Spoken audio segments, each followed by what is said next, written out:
Jusqu'à 3 mètres de neige dans l'ouest et le centre de l'Autriche. Des cumuls records sont tombés en quelques jours et mobilisent des centaines de soldats, de pompiers, de personnels municipaux qui tentent de libérer les rues et toitures ensevelies sous la poudreuse.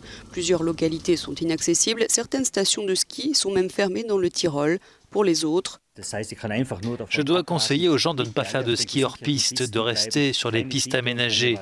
Même si la météo est séduisante, la situation est risquée. Vous pouvez déclencher des avalanches.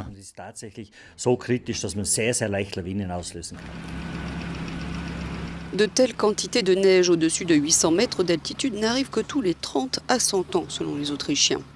Ces intempéries ont même entraîné l'annulation des épreuves de la Coupe du Monde féminine de ski alpin qui étaient prévues les 12 et 13 janvier à Sankt-Anton dans le Tyrol. De l'autre côté de la frontière, en Allemagne, les Bavarois aussi font face au chaos hivernal depuis une semaine. Transport au ralenti, écoles fermées.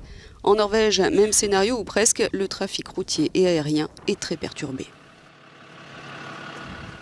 Et ce qui laisse croire au retour de la bête de l'Est non donnée à la vague de froid meurtrière de l'hiver dernier, c'est que des pays plus au sud, comme la Serbie et la Grèce, sont aussi touchés par cette vague de froid intense.